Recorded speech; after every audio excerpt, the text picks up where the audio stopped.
नमस्कार दोस्तों। एक बार रेगिस्तान में इतना भयंकर अकाल पड़ा कि दांत कुचरने को भी तिनका न बचा। अब बेचारे जानवरों की क्या बिसात। कुछ ही दिनों में चारा पानी के बिना सभी जानवर बैठे के बैठे रह गए। कांव कांव करते बेशुमार कोए चोंचे मारते मजे लेते, पर किसी जानवर ने पूंछ तक न हिलाई। पेट भरा होने पर चोचले सुहाते हैं। एक कौवा अपनी कोवी से मानसरोवर नहाने के लिए कहने लगा। जब मानसरोवर पहुँचे तो उन्हें वहाँ का नजारा पसंद न आया। कौवे ने हंसों को बरगलाया कि हमारे देश चलो तो तुम्हें बड़ा आनंद आएगा। भोला मुखिया हंस का जोड़ा कौवे की बातों में आ गया और उनके साथ हो लिया। रेगिस्तान पहुँचे तो हंसों का दम घुटने लगा। तुम्हारा लोग तुम्ही मुबारक हो। इतना कहकर हंस वापिस मुड़ लिया। अचानक बादलों की गर्ज, बिजली की चमक से मूसलाधार बारिश होने लगी। जैसे तैसे कुलाचे खाते एक बरगद के तने के खोखल में जा घुसे, मगर फिर दूसरी मुसीबत आ गई। पानी में भीगे 10-12 चूहे चू चू करने लगे। हंसों को दया आ गई। उनकी तकलीफ उनसे देखी न गई। हंसों ने उन्हें अपने पंखों में दुबका लिया। अब हंसों को भलाई की एक सजा और मिली। भला चूहे अपनी लत को कैसे छोड़ें। गर्मी मिलते ही हंसों के पंख कुतर डाले। सुबह होने पर हंस हंसनी खोखल से बाहर निकलने लगे तो लगा शरीर हल्का हो गया है। पीछे मुड़कर देखा तो पंखों की 2 अलग अलग ढेरियां पड़ी थी। दोनों एक दूसरे का मुंह ताकते गुमसुम वहीं बैठ गए। तभी एक दौलतमंद सेठ का जवान बेटा परदेश से लौटते हुए वहां से गुजरा। आने वाली तेरस को उसका गोना था। अपने हाल में मस्त वह हंसों के पास से गुजरा तो भूखी हंसनी कहने लगी, राही हमारी तकलीफ तो सुनते जाओ। लड़के ने चौंक कर पीछे देखा और कहने लगा, अरे तुम्हारी पंखुड़ियों को क्या हुआ। हंस ने रूंधे गले से सारी रामायण कह सुनाई। लड़के ने बुगती से पानी लेकर चुल्लू भर भर कर उन्हें पानी पिलाया। फिर कटोरदान में रखा चूरमा खिलाना चाहा तो हंसनी कहने लगी, मोतियों के सिवाय हम कोई दाना नहीं चुगते। सन की लड़का हंसते हुए बोला, ये तुमने बहुत बड़ी बात कही। कभी तुम्हारे देश आऊं तो बदला चुका देना। फिर उसने जेब से मोती निकालकर हंसों को चुगा दिए। जी में जी आया तो हंसनी कहने लगी, पता नहीं हमारे देश कब पहुंचा जाएगा। लड़के ने कहा, पहले तुम मेरे घर चलो, आगे की आगे देखी जाएगी। लड़के ने हंस और हंसनी को कंधों पर बिठा लिया और अपनी हवेली जा पहुंचा। हवेली पहुंचने पर सेठ को सब पता चला तो उसे बड़ा गुस्सा आया, मगर लड़के ने उसे ये कहकर मना लिया कि आप चिंता न करें, मैंने इन्हें जितने मोती खिलाए हैं उनसे ज्यादा ही वापस मिलेंगे। बाप को फिर झुकना पड़ा। गोने के बाद बहू हंसों की देखभाल करने लगी। मेहंदी लगे हाथों का ऐसा जादू हुआ कि सर सर पंख निकलने लगे। अब हंस उड़ने लायक हो गए। अपने देश जाने के समय हंसों के जोड़े ने खूब आंसू बहाए। बहू भी खूब रोई। बेहद अचरज की बात ये हुई कि बहू के आंसू हंसों के आंसुओं से मिले तो मोती बन गए। सेठ का लड़का कहने लगा, बस भी करो, अब रोती रहोगी। जाते समय अपशकुन नहीं करते। बाप पास में ही खड़ा था, बोला, पागल कहीं के, अपशकुन की बात क्यों करता है। मोतियों का नजारा तुझे दिखता नहीं, इन्हें खुलकर रोने दे। हवेली का आंगन मोतियों से भर गया। एक मोती 1.25 लाख का। बाप सोचने लगा, नादान बेटे ने हंसों को मोती चुगाकर कितना बढ़िया काम किया था। विदाई का समय आया तो हंस जोड़े ने लंबी उड़ान भरी। 3 साल बीतने पर एक दिन सेठ ने बेटे से कहा, बैठे बैठे खाने से कैसे काम चलेगा। बेटे को गुस्सा आ गया। कहने लगा, तुम कितना चीखो और चिल्लाओ बापू, मगर मैं पत्नी की कोख फले बगैर यहाँ से न हिलूंगा। सेठ बोला, पगले, कोख फलना हाथ की बात नहीं होती। मैंने कई पंडितों को पंचांग दिखाया है, तेरे संतान का योग नहीं है। तू उन हंसों को भूल ही गया है, अब एक बार उनकी खैर खबर तो ले आ। सेठ का तीर निशाने पर जा बैठा। अगली सुबह बेटा बैलगाड़ी जोतकर सीधे हंसों से मिलने चल पड़ा। गड़मड़ गड़मड़ करती गाड़ी 3 महीने बाद मानसरोवर जा पहुंची। सेठ के बेटे को देखकर मुखिया हंस का जोड़ा बहुत राजी हुआ। खैर खबर पूछी। सभी हंसों ने मुखिया की जान बचाने का बेहद एहसान माना। हंस मुखिया ने बच्चे के बारे में पूछा तो लड़का मुस्कुराते हुए कहने लगा, पत्नी को तो आशा ही नहीं ठहरी है। बापू ने मुझे जबरदस्ती आपसे मिलने को भेज दिया। सांझ ढली तो सब गपशप कर रहे थे। पास ही कल्प वृक्ष पर बैठी चकवी कहने लगी, सुन रे चकुआ, आज हंस मुखिया से मिलने सेठ का दौलतमंद बेटा आया हुआ है। इसने आड़े वक्त में मुखिया जोड़े की जान बचाई थी। चकवी की बात को मुखिया हंस और सेठ का बेटा ध्यान से सुनने लगे। चकवी आगे बोली, इस नौजवान की हवेली में अपार धन है मगर संतान का योग नहीं है। आज अमृत वेला है, अगर आज आधी रात ढले लड़के का घरवाली से मिलन हो जाए तो बड़े नक्षत्रों में बेटे का जन्म होगा। थूक के साथ वह लड़का मोती थूकेगा। सेठ का बेटा आह भरकर बोला, सुनने से क्या होता है, आज रात तो मैं घर पर सपने में भी नहीं पहुंच सकता। हंसनी कहने लगी, बहू ने हमें अपने बच्चों की तरह से रखा था, हम तुम्हें आधी रात से पहले जरूर पहुंचा देंगे। सेठ के बेटे को एतबार हो गया।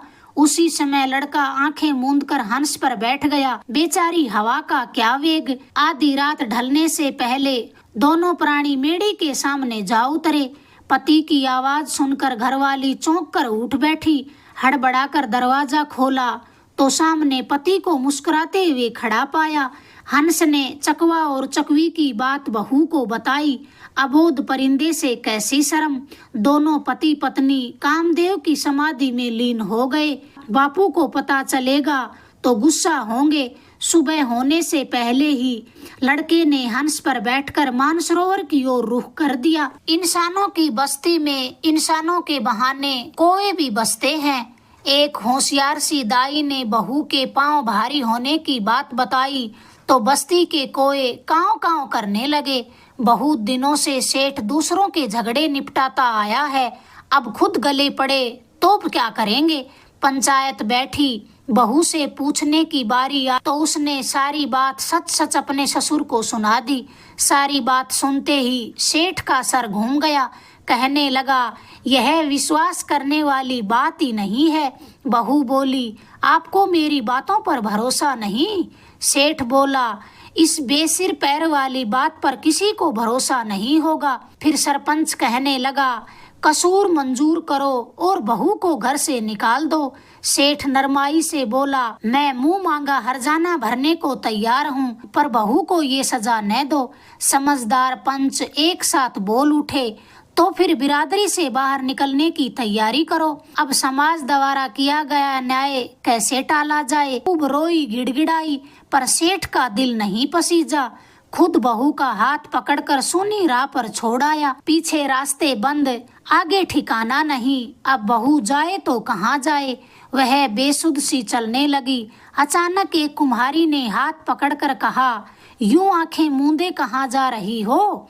बहू बोली, पता नहीं कहाँ जाऊंगी। कुम्हारी ने बेटी कहकर उसे छाती से लगा लिया।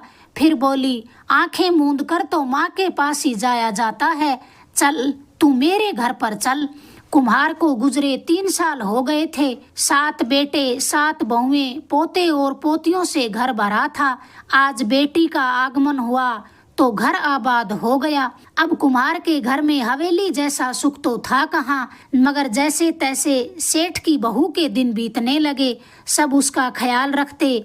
बहू भी अपनी शक्ति अनुसार घर का काम कर लेती। समय पूरा होने पर एक दिन सूरज की पहली किरण के साथ बहू को बेटा हुआ। लोई से मालिश करते समय बेटे के मुंह से थूक निकला और निकलते ही अनमोल मोती में बदल गया। इस अनहोनी से कुम्हारी को अचरज की सीमा न रही। सफेद सफेद चीकने कंकरों की तरह ये क्या उगल रहा है। बहू से पूछा तो उसने माँ से कुछ नहीं छिपाया, सारी बात सच सच कह दी। पर मोतियों की बात सुनकर कुम्हारी के बेटों को तसल्ली नहीं हुई। वे भागे भागे सुनार के पास गए। सुनार ने मोती देखा तो देखता रह गया।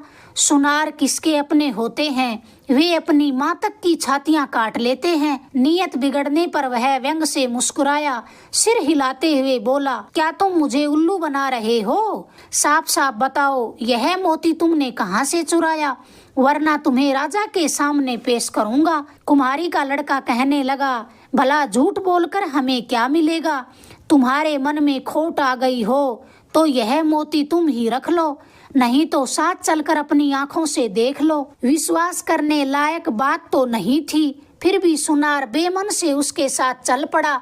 आंखों से रूबरू देखने के बाद भी सुनार को इस अनहोनी बात पर बड़ी मुश्किल से यकीन हुआ। घर आकर सुनार मन ही मन सोचने लगा, अगर यह बच्चा हाथ लग जाए तो निपुते का कलंक भी मिट जाएगा और थूक के साथ जगमगाते मोती भी हाथ लगेंगे, राजा तक उसकी पहुंच हो जाएगी। वक्त पर भगवान बुद्धि दे तभी ऐसी बातें सूझती हैं। योजना के मुताबिक सुनारी हर रोज छाछ के बहाने कुम्हारी के घर पर जाने लगी। घड़ी आध घड़ी सेठानी के लड़के को खिलाती, खिलाते खिलाते एक दिन मौका देखकर बच्चे को ओढ़ने में छिपाए सीधी पति के पास पहुंची। सुनार पहले से ही एक तेज ऊंट लिए तैयार खड़ा था। अगले आसन पर पति और पिछले पर गोद में बच्चा छुपाए घरवाली बैठ गई। चारों पैरों से एक इकाई बनाए ऊंट बवंडर की गति से दौड़ पड़ा। सुनार ने ठेठ राजमहल पहुंचकर ऊंट को रोका। राज दरबार में सिंहासन पर बैठे राजा के चरणों में 7 बार शीश नवाकर फरियाद करने लगा। कोहनी तक हाथ जोड़ते हुए बोला, अन्नदाता, आखिर भगवान का सहारा छोड़कर आपकी शरण में आया हूँ। राजा ने उसका ढांढस बंधाकर फरियाद पूछी तो सुनार ने फिर खुलासा किया कि उसके 5 बच्चे हुए थे, पर पीछे लगी एक डायन 5 को खा गई। बच्चे की तरफ इशारा करके बोला, महाराज, मुश्किल से अब ये एक बच्चा बचा है, आपकी शरण में आया हूँ, आप बचा लीजिए। सुनार का दुख सुनकर राजा की आंखें छलछला आई। राजा ने खुद अपने हाथों से सुनार के आंसू पोंछे। दीवान को हिदायत दी कि 8 पहर कड़े पहरे की कमी न होने पाए। कोई अजनबी औरत आए तो पहले दरबार में खबर की जाए। अब राजा की पनाह के बाद सुनार को कोई खतरा न था। दूसरे ही दिन सुनार ने एक तिमजली हवेली खरीदी और ठाठ बाट से वहीं रहने लग गया। हर रोज राजा को अपने हाथ से एक मोती नजर करता। राजा दीवान से भी ज्यादा सुनार की इज्जत करने लगा। फिर दरबार में उसके दबदबे का क्या कहना। पर उधर सेठानी और कुम्हारी के घर वालों की पीड़ा का कोई अंत न था। सेठानी ने रो रो कर आंसू ही खत्म कर दिए। अगर बेटे के थूक से मोती बनने की अनहोनी बात न होती तो यह बिजली उस पर क्यों गिरती। उधर मानसरोवर से बेशकीमती मोतियों की गाड़ी भरकर सेठ का लड़का घर लौटा तो उसे सारी बात का पता चला। बापू पर उसने गुस्सा भी किया, मगर बापू ने अपने बेटे को बातों में फंसा लिया और दूसरे ब्याह के लिए राजी कर लिया। किसी कुएं का पानी खारा तो किसी कुएं का पानी मीठा, पर पानी से प्यास बुझती है। इसी तरह औरतों के रंग रूप और स्वभाव तो अलग हो सकते हैं, मगर सेज का आनंद एक जैसा ही मिलता है। पुरानी यादों के जंजाल कभी रंग में भंग डाले तो क्या हुआ। आखिर सेठ के लड़के का मन दूसरी औरत के साथ रम गया। अचानक एक दिन पहली औरत दरवाजे पर खड़ी दिखाई दी। पहचानते ही सन की पति पास आकर बोला, सारे मुल्क में भटक कर तू यहाँ किस लिए आई है? जितना तू समझती है मैं उतना ना समझ नहीं हूँ। अब तू मेरे किसी काम की नहीं है। बहू को अपने कानों पर विश्वास नहीं हुआ। पति के मुंह से ये क्या बोल सुने, पर एक बार तो मन की भड़ास निकालनी ही होगी। आक वाक होकर बोली, सब कुछ जानते हुए क्या तुम मुझे कसूरवार समझते हो? पति बोला, क्यों न समझूं, मैं तुझसे डरता हूँ क्या? बापू के निकालने पर यहीं दहलीज पर सर फोड़कर मर जाती तो अच्छा होता। अब जने जने का जूठा पानी मैं नहीं पी सकता। बहू ने पति के चरणों की तरफ हाथ करते हुए कहा, तुम्हारे अलावा मैंने किसी का पानी छुआ तक नहीं है। जिस बच्चे के लिए इतनी तोहमत उठाई आज वो मेरे पास नहीं है। मोतियों के लालच में एक सुनारी धात कर गई। मुझे तुम्हारी सेज का लालच नहीं है। हवेली में बहुत से काम हैं, बर्तन मांजूंगी, झाड़ू लगाऊंगी, बदले में हवेली के बासी टुकड़ों की कमी नहीं है। पिछले जन्म का पाप की इस जन्म में औरत की जिंदगी मिली है। पति के सहारे बिना इंसानों की बस्ती में पत्नी का जीना मुहाल हो जाएगा। यह कहकर वह सुबक सुबक कर रोने लगी, पर नीम बावले पति का दिल नहीं पसीजा। बेचारी आंसू पोंछ कर चल पड़ी। कोक के लड़के को खोजे बिना चैन नहीं, धरती आसमान छान मारा। आखिर भटकते भटकते राज दरबार जा पहुंची। सुनार उसे देखते ही पहचान गया। राजा के पास जाकर बोला, महाराज, मेरे बेटे को मारने के लिए डायन आ गई है। मेरे बेटे की जान अब आपके चरणों में है। राजा के चरणों में आने के बाद कैसा खतरा। रोजाना एक मोती का नजराना भी कम न था।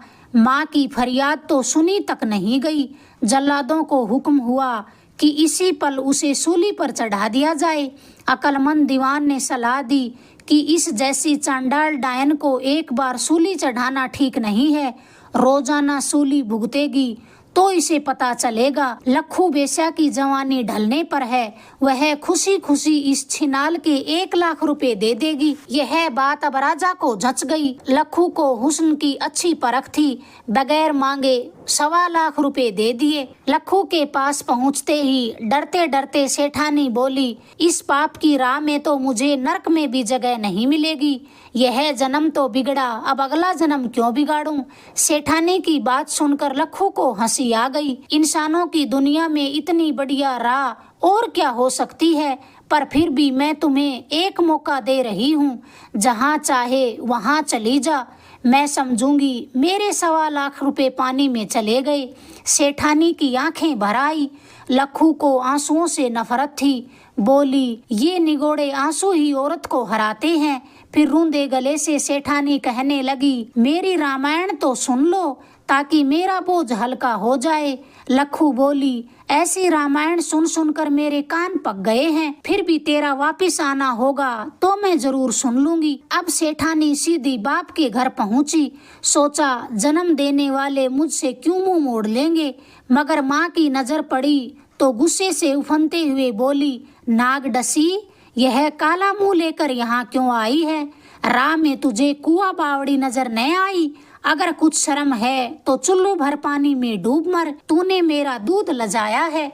घरवाली की बक बक सुनकर गृह स्वामी बाहर आया और कहने लगा, किस पर नाराज हो रही हो। वह कहने लगी, तुम्हारी लाडली आई है। बेटी का नाम सुनते ही बाप के दिल में अंगारे सुलग उठे। दांत पीसते हुए बोला, ये यहाँ आई तो कैसे आई। इसे 8-10 जूते क्यों नहीं लगा देती।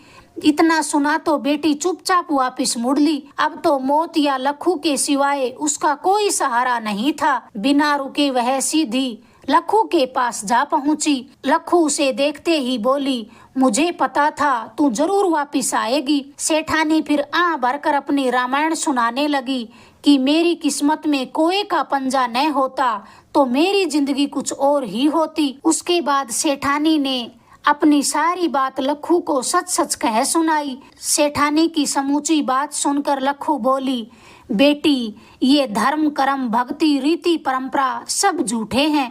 सच तो कागा पंथ है। दुनिया के विद्वान मुनि साधु तीर्थंकर सब एक से बढ़कर एक कागा पंथी हैं। पेट में पति की आशा होते हुए भी पंचों ने बेइंसाफी की। आज लखू ने सेठानी को बहुत देर तक नई गीता का मर्म समझाया। दूसरे दिन 2 घड़ी रात ढले दीवान लखू के कोठे की ओर चला। वो सेठानी पर राज दरबार में देखते ही रीझ गया था। आज लखू का बुलावा मिलते ही घोड़े पर चढ़कर आया था। सेठानी ने मेड़ी में घी के दीवट जलाए, 16 श्रृंगार किए बैठी थी। दीवट की लो में गोने की सुहाग रात झिलमिल कर रही थी। उस रोज भी खुशी की रात थी, आज भी यह खुशी की रात है, पर दोनों रातों में जमीन आसमान का फासला था। दीवान नशे में धुत था। सेठानी शराब की बदबू की रत्ती भर भी आदि न थी। पहले ही भभके से उसका सर भन्ना गया, जी मितलाने लगा। उसने दीवान से कल आने की मिन्नत की, पर दीवान नहीं माना। वह तो नोली के बदले खरीदी हुई थी। दीवान को सेठानी के अंग संग बहुत आनंद आया। उसने खुश होकर सेठानी को अमूल्य नग जड़ित अंगूठी बख्शीश में दे दी। क्या एक रात की इतनी कीमत भी हो सकती है? दीवान अंधेरे अंधेरे आया था और घड़ी रात रहते अंधेरे अंधेरे ही वापिस चला गया। अगली रात राजा के यहाँ से सेठानी का न्योता आ गया। तारे निकलते ही सेठानी को लेने के लिए 16 घोड़ों का रथ आया। लखू ने खुद हीरे मोतियों से उसका श्रृंगार किया। टापों की लयबद्ध आवाज करता हुआ रथ पलक झपकते ही रंग महल के झरोके के नीचे जाकर रुक गया। 4 दासियां चंवर डुलाते हुए सेठानी को सोने के पलंग तक ले गई। थोड़ी देर बाद नशे में चूर राजा डगमगाते कदमों से वहां आया। ज्यादा लड़खड़ाने लगता तो साथ चलने वाली दासियां उन्हें थाम लेती। राजा पलंग पर बैठते ही मखमल के गद्दे पर लुढ़क गया।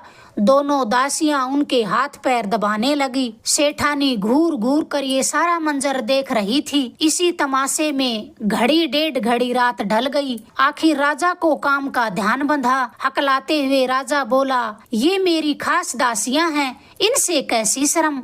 ये हमेशा सारी रात मेरे पास यूं ही हाजिरी बजाती रहती हैं। दीवान की तरह राजा को भी सेठानी के अंग संग बेहद आनंद आया। रीझ कर अपने गले का 9 लखा हार सेठानी को इनायत कर दिया। उसके बाद राजा ने उसे महारानी बनाने का लालच दिया, पर सेठानी तैयार न हुई। लखू ने उसे धंधे की मर्यादा को समझाया हुआ था। लखू का नाम लेते ही राजा सारी बात समझ गया। राजा उसके रूप पर ऐसा मोहित हुआ, दासियों को एक दिन छोड़कर रथ भेजने का आदेश दे दिया। वापिस पहुंचकर रथ से उतरते ही सेठानी दौड़ी दौड़ी लखू के पास गई। गले में बाहें डालकर फूट फूट कर रोने लगी।